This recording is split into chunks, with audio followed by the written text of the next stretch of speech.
કર્ણાટક, કેરળ, ગોવા, મધ્ય મહારાષ્ટ્રમાં ભારેથી અતિભારે વરસાદની હવામાન વિભાગ દ્વારા આગાહી કરવામાં આવી છે. આર્થિક રાજધાની મુંબઈમાં ભારે વરસાદને પગલે ઠેર ઠેર વાહન વ્યવહાર ખોરવાઈ ગયો છે. હવામાન વિભાગે જણાવ્યું છે કે મુંબઈ શહેરમાં મે મહિનામાં આ પ્રકારનો વરસાદ ઘણા વર્ષો પછી થયો છે. આપણે રાજ્યના વરસાદની વાત કરી તો હવે જોઈએ કે ક્યાં ક્યાં આગામી દિવસોમાં વરસાદ થવાનો છે, ક્યાં ભારે વરસાદ પડશે, ક્યાં મધ્યમ વરસાદ પડશે અને ક્યાં હળવો વરસાદ થશે અને ક્યાં ગાજવીજ સાથે વરસાદ થવાનો છે. સૌથી પહેલા આપણે વાત કરીએ 27 તારીખની એટલે કે આજની.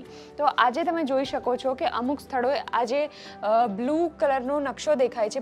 નકશામાં જે બ્લુ કલરના સ્થળો દેખાય છે ત્યાં વડોદરા છે, છોટાઉદેપુર, ભરૂચ, નર્મદા, સુરત, તાપી, ડાંગ, નવસારી, વલસાડ, દમણ અને દાદરા નગર હવેલી આ બધા સ્થળોએ ગાજવીજ સાથે મધ્યમ હળવોથી મધ્યમ વરસાદ થશે તેવી સંભાવના વ્યક્ત કરવામાં આવી છે. આ સિવાય હવે આપણે જોઈએ કે કેટલાક સ્થળો છે જ્યાં હળવોથી મધ્યમ વરસાદ થશે. એ આ જિલ્લાઓ છે: દેવભૂમિ, દ્વારકા, જામનગર, રાજકોટ, બોટાદ, સુરેન્દ્રનગર, મોરબી, અમરેલી, ભાવનગર એટલે કે સૌરાષ્ટ્રના જે વિસ્તારો છે ત્યાં કેટલાક સ્થળોએ હળવોથી મધ્યમ વરસાદ થઈ શકે છે.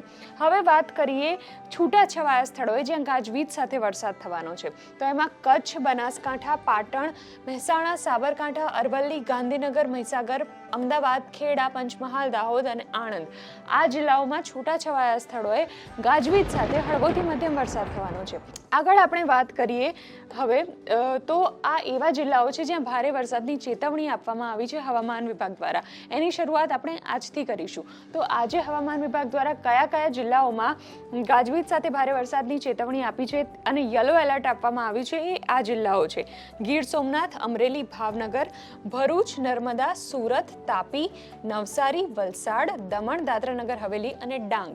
અહીં ભારે વરસાદની આગાહી હવામાન વિભાગ દ્વારા કરવામાં આવી છે, જ્યારે આ જિલ્લાઓમાં હળવોથી મધ્યમ વરસાદ થઈ શકે છે. મતલબ કે આ સૌરાષ્ટ્રના અમુક જિલ્લાઓ અને આ દક્ષિણ ગુજરાતનો પટ્ટો.